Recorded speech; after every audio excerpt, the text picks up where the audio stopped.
You're listening to the Jewish Entrepreneur Podcast with Debbie Sasson, episode 156. Welcome to the Jewish Entrepreneur Podcast.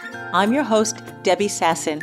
I went from being a financial advisor, author, and chronic under-earner to building my business to six figures as a financial planner and money mindset coach, and then onto multiple six figures as a full-time money and business coach.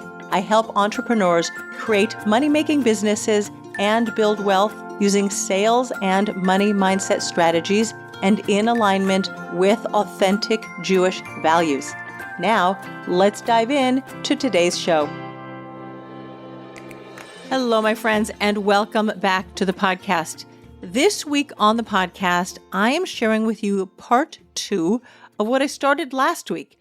If you had not yet listened to last week's episode 155, I started the first of a 3-part series, which is called Small Business Trifecta. There are 3 important steps, 3 key steps to building your business. And last week, I shared step 1. Today, we're going to start with step 2.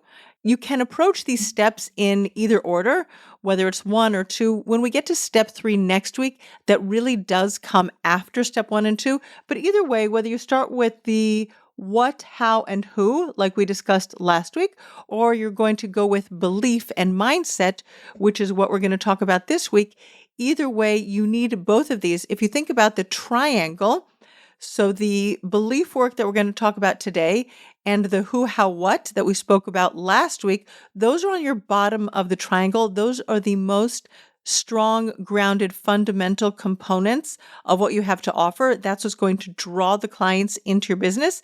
And then selling is at the top. And you know how much I love to talk about selling. Next week, we're going to talk once again about selling your offer. But I'm getting a little bit ahead of myself. I want to let you know that the day this podcast is dropping is the day before Black Friday. And I am having so much fun in my business creating Black Friday offers. In fact, just a few days ago, I had one set of Black Friday offers, and then all of a sudden, I came up with something new. And that's a little teaser for you that you get to run your business however you want, and you get to make it fun. I mean, there are basic principles when you're running a business. I like to talk about your signature offer, having something big ticket that's going to be able to grow your business and get you to $100,000 really quickly. And if you're selling a bunch of $49 offers, it's going to take a lot of sales to get you there. But be that as it may, I want you to go to my website, debbiesasson.com/newsletter. Get on the newsletter, because if you're listening to this on the Wednesday or even on the Thursday, even on the Friday, I have some really fun deals that I am sharing with you about both money mindset, your money healing, and building a business. Some of it is going to actually mirror what we've been speaking about on the podcast the last few weeks, but I'm going to go into more detail in the business bundle.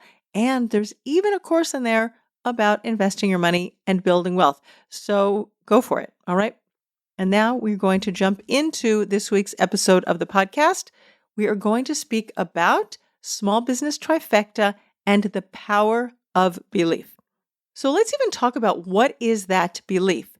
You might have heard the expression that a belief is thinking a thought over and over and over again. And we have 30,000 or 50,000 thoughts that zoom through our brains. They're like sentences in your mind every single day. And a thought comes, a thought goes. But when you believe something in your core, you've thought this thought over and over and over again. I'm beautiful, I'm successful, I'm happy, whatever it is that you're working on, once you know it in your core, it is an embodied experience. You feel it down to your tippy toes, to the top of your head and down to your tippy toes. Then it moves from being a thought to a belief. Belief is critical to building your business. You have to believe in the future. You have to believe in the possibility of something existing that has not existed before. And it doesn't matter if you are at the beginning of your business journey and you haven't even had your first sale yet, but some idea comes up in your mind. And every single idea that was created on the planet started with a thought that became a belief that we can actually make this happen. Think about it. How is it even possible that you are listening on an electronic device to the words that I said into a microphone a few days ago, or weeks ago, or months ago, depending on when you're listening to this? Like, that is a wild idea. But somehow, somewhere, scientists discovered sound waves, and then other scientists, technological experts, were able to figure out how to capture these sound waves and put them into some sort of device. You could put something into your ears, or maybe not into your ears, and you could listen later to the sound waves that I've created. I mean, that's mind-blowing when you think about it. But with the development of technology, we were able to get from people talking to saving talking.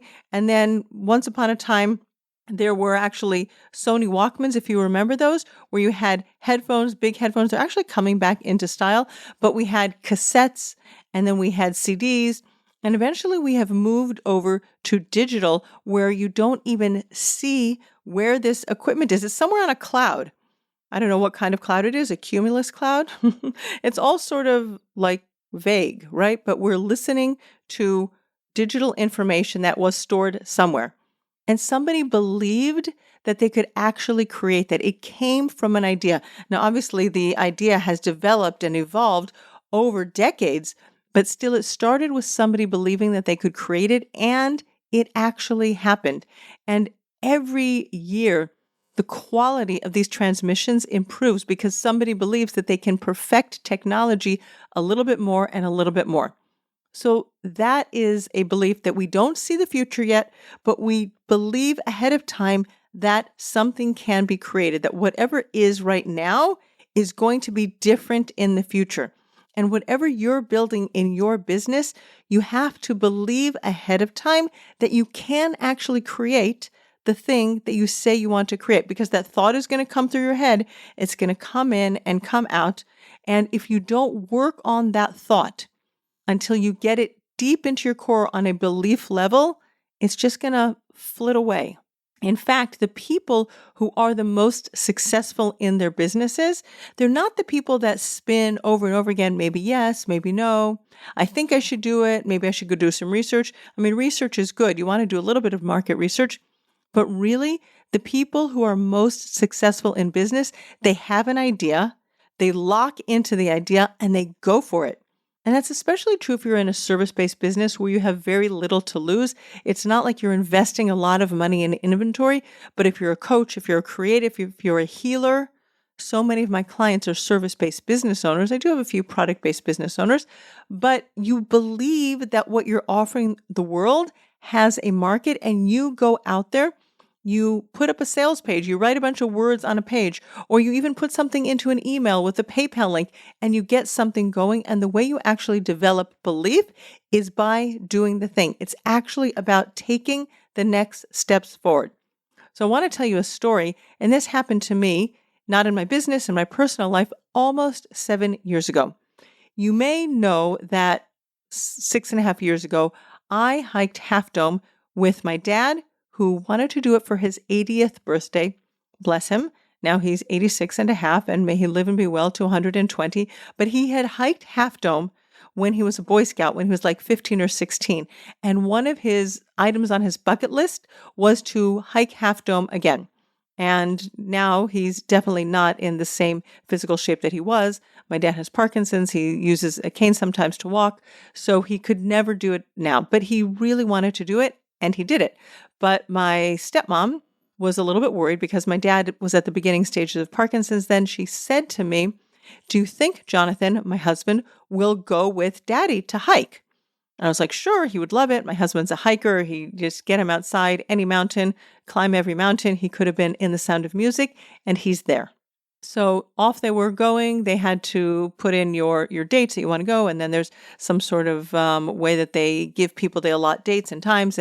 But before we did that, a seed had been planted in my mind. It's like, wait, my dad and my husband are going to hike Half Dome. And I did a little bit of research, and if you go online to look up Half Dome, you will see that on a scale of 1 to 10, Half Dome is considered an 11 in difficulty.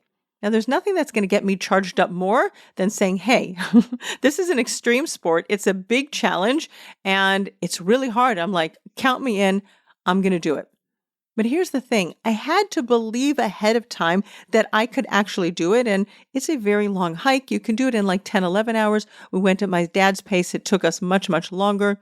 All the way up, all the way down was about 14 hours. And my dad took a little bit longer. My husband was, bless him, he just walked with my dad slowly down the hill. But once I believed ahead of time that I could do it, I could have the strength and I had the resilience, I had to go out and start putting my plan into place. I started working out like crazy, developing my strength. My lower body strength is pretty good. I was already spinning at the time. I was going 2-3 times a week, and so my legs were very, very strong. But my upper body strength is way less strong than my lower body. And the last, like for me, 20, 25 minutes, my husband, I think it was like 30 seconds, you have to pull yourself up a 60-degree incline on these cables, and you really have to pull hard. And it was so challenging for me. And I never did a pull-up. It's really hard to do a pull-up, but I was doing push-ups and I was doing all sorts of weight training to strengthen my upper body so I could get myself up that hill. And I did. First, I had to believe ahead of time that it was possible. Then I had to get into action. And third, I made it come to life. So those are 3 stages, and we're going to talk about those 3 stages of belief right now. So you're going to have an idea.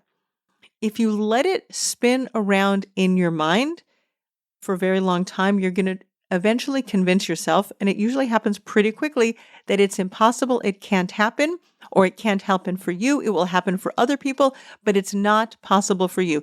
This is how so many people talk themselves out of bringing their amazing ideas to the market, selling their amazing ideas because no, I don't think so. Nobody's going to buy. In fact, just today I was having a conversation with someone. I gave her an idea for her business because if you meet me sometime in person, I like to talk business and ideas. And she's like, no, I don't know. Maybe it won't sell. You have to believe ahead of time that the thing is going to sell and you have to take action. But if you stay in the, no, it's not going to sell, if you don't have any belief, you just think it's impossible, you're never going to take the steps and do the thing. So that's really like pre-stage 1 is you're going to be in impossible. It's not possible. And then a lot of people just stop themselves and they miss out on so many opportunities and they miss out on so much money because they never get themselves over the hurdle of impossible to possible. Okay, then you decide, I'm going to go for it. It's possible, but it still seems so far off. So from when I decided I was going to climb Half Dome to when we actually did it was 4 months. And I was still looking online and checking. My sister also ended up doing it with us and one of her friends. And my dad's cousin, who was 10 years younger than my dad at the time, 70, his cousin Steve. And we were looking at videos, my sister and I, on YouTube of different people doing it, climbing Half Dome. And I was like, oh my gosh, I don't really know if I could do this. Like that doubt started to creep into my mind. And you have to watch yourself because that fickle, sneaky little doubt can really stop you. But because the family had already planned, we already had tickets, and then we booked our airlines, there was no backing out of this. I mean, there would have been a lot of egg on my face. And even like up till the point where we were hiking it, I was telling my sister, it's like, it's okay if I don't make it. My sister is like Spider-Man. She just zoomed up that last little bit of the mountain, she and my husband both. I was even trying to psych myself out of it a little bit. If I don't make it all the way, done a really good job. But you have to overcome those sneaky, doubtful thoughts with belief. And when I got to the bottom of that dome at the top, one step after another step after another step, you have to take action. And every step of the way, when you're exhausted, and let me tell you, my arms were so exhausted from getting myself up the mountain, and also my legs on the way down, they were very wobbly and rubbery from hiking a lot up. And then you use a lot of quad strength on your way down a mountain. But you have to be able to overcome all of those doubtful feelings in your mind and stay in belief. You're going to wobble. You're going to wobble in and out of belief. And when you notice that you are falling out of belief, you've got to pick yourself back up and say, no, I determine my reality. I create my future. I am going for it. You have to get yourself back up into belief. Because I said it's normal that you're going to fall out of belief. But if you stay out of belief for a long time, and that could be sometimes in a business, it could be an hour, it could be a day, it could be weeks, it could be months. There are people who start building their businesses, then they hit a roadblock or an obstacle, and they get thrown off course for months and months at a time. You have to be able to pull yourself back even during the course of the day. Something's going to happen. Somebody's going to make a remark. Somebody's going to say something that destabilizes you. And your mind, this is where mindset comes in. Everybody talks about mindset.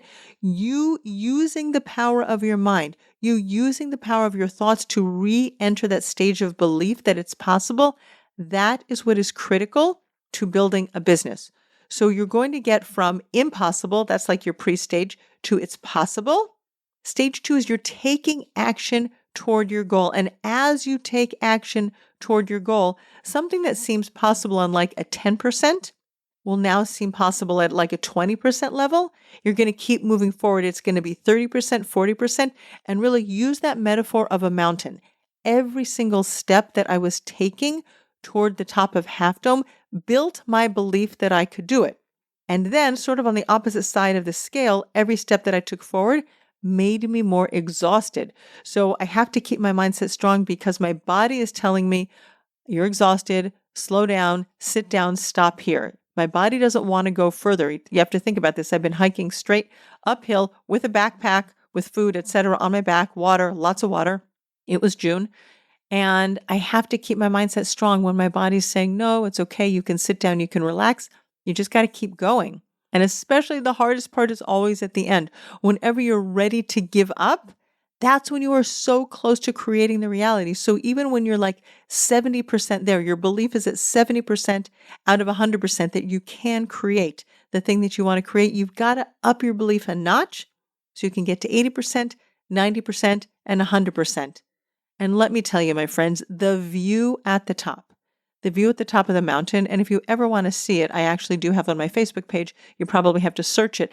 But I did like a 360 degrees, like just turning around all over the top of the mountain. The view of Yosemite Valley was stunning, spectacular.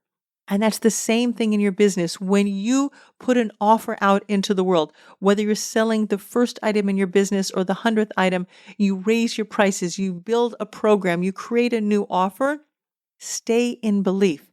And the view at the top, when you actually sell the thing, when your belief has gone from possible to inevitable, it is the most divine feeling in the world. Because you created something new. You created something that did not exist before.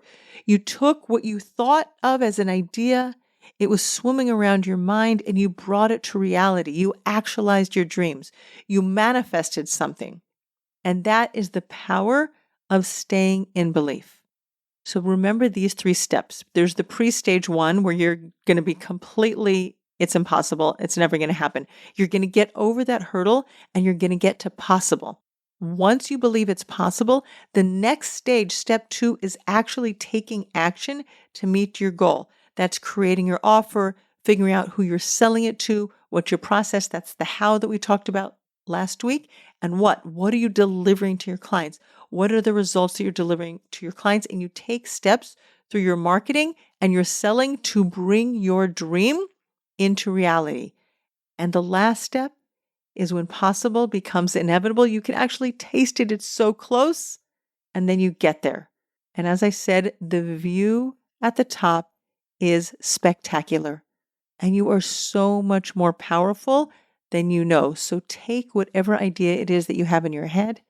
Even if you have a business that exists right now and it's not going the way you want, or your business is doing bonkers, you're just going crazy, your business is doing well, and there's another stage, like raise the ante, up the bar, do more because you can, because the power of your mind is so strong and you really can create anything you want to. All right, my friends, thank you so much for tuning into today's podcast. I want to remind you that you want to be on my email list so that you're going to learn all about my Black Friday offers. They're coming soon and they're so much fun and they're so high value. debbiesasson.com/newsletter. I can't wait to see you on Black Friday. Bye-bye for now. Thanks for listening to the Jewish Entrepreneur Podcast. If you want to stop underselling and under-earning and close more sales, you need to clear the limiting money beliefs that are sabotaging your business growth. Head on over to debbiesasson.com/mindset and download my free Money Mindset Workbook. Uncover and dissolve money blocks like hundreds of other entrepreneurs who are now building 6, multi-6, and 7-figure businesses and creating true financial freedom.